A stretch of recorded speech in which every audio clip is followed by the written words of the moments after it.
ಎಲ್ರಿಗೂ ನಮಸ್ಕಾರ. ಪುನೀತ್ ಅಂತ ಹೆಸರು, ತರ್ಕ ಫಿಲ್ಮ್ ಡೈರೆಕ್ಟರ್. ಈಗ ತಾನೇ ನಾನು ರಾವುತ ಫಿಲ್ಮ್ ಟ್ರೈಲರ್ ನೋಡಿದೆ, ತುಂಬಾ ಚೆನ್ನಾಗಿದೆ. ಏನಂದ್ರೆ ಈಗಿನ ಟ್ರೆಂಡ್ ಪ್ರಕಾರ ಏನಂದ್ರೆ ಬರೀ ಸಸ್ಪೆನ್ಸ್ ಥ್ರಿಲ್ಲರ್, ಲವ್, ಕಮರ್ಷಿಯಲ್ ಈ ತರನೇ ಮಾಡ್ತಾರೆ. ಬಟ್ ಈ ಟ್ರೈಲರ್ ನೋಡಿದಾಗ ನಂಗೆ ಏನ್ ಅನ್ಸಿದೆ ಅಂದ್ರೆ ತುಂಬಾ ಡಿಫ್ರೆಂಟ್ ಆಗಿದೆ ಕಾನ್ಸೆಪ್ಟ್. ಯಾವ ಜಾನರ್ ಅಂತಾನೆ ಹೇಳಕ್ ಆಗ್ತಿಲ್ಲ. ಆತರ ಅಂದ್ರೆ ಸಾವಿನ ನಂತರದಲ್ಲಿ ಏನ್ ನಡೀತೆ ಆತರ.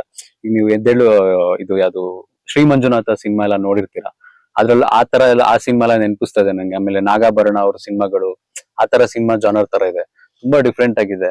ಆಮೇಲೆ hero sir Raj Praveen sir ತುಂಬಾ ಆಕ್ಟಿಂಗ್ ಎಲ್ಲ ತುಂಬಾ ಚೆನ್ನಾಗಿ ಮಾಡಿದ್ದಾರೆ. ಸಿದ್ದು ವಜ್ರಪ್ಪ ಅವರು ಡೈರೆಕ್ಟ್ ಮಾಡಿರೋದು, ನಮ್ಮ ಈರಣ್ಣ ಸರ್ ಅವರು ಇದು ನಿರ್ಮಾಣ ಮಾಡಿರೋದು. ತುಂಬಾ ಚೆನ್ನಾಗಿದೆ. ಆಮೇಲೆ ತುಂಬಾ ರಿಚ್ ಆಗಿ ಕಾಣಿಸ್ತಾ ಇದೆ. ಏನಂದ್ರೆ ಇದು ಈಗ ಮೊದಲನೇ ಫಿಲಂ ತರ ಕಾಣಿಸ್ತಾ ಇಲ್ಲ ಡೈರೆಕ್ಟರ್ದು, ಆಲ್ರೆಡಿ ಒಂದು ತುಂಬಾ ಎಕ್ಸ್ಪೀರಿಯನ್ಸ್ ಇರೋ ತರ ಕಾಣಿಸ್ತಾ ಇದೆ, ರಿಚ್ ಆಗಿ ಕಾಣಿಸ್ತಾ ಇದೆ.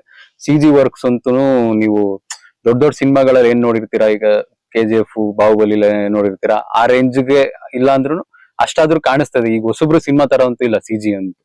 ಸೊ ಎಲ್ಲರೂ ಈಗ ಜನವರಿ 31ಕ್ಕೆ ರಿಲೀಸ್ ಆಗ್ತಾ ಇದೆ. ದಯವಿಟ್ಟು ಎಲ್ಲರಿಗೂ ಸಪೋರ್ಟ್ ಮಾಡಿ ಹೊಸಬ್ರಿಗೆ. ಯಾಕಂದ್ರೆ ಎಲ್ಲ ಬರೀ ಸ್ಟಾರ್ ಫಿಲಮ್ಸ್ ಆದ್ರೆ ಸಪೋರ್ಟ್ ಮಾಡ್ತೀರಾ, ಹೊಸಬ್ರಿಗೂ ಸಪೋರ್ಟ್ ಮಾಡಿ. ಹೊಸಬ್ರು ನೆಕ್ಸ್ಟ್ ಸ್ಟಾರ್ ಆಗ್ತಾರೆ ನೀವು ಸಪೋರ್ಟ್ ಇಂದ.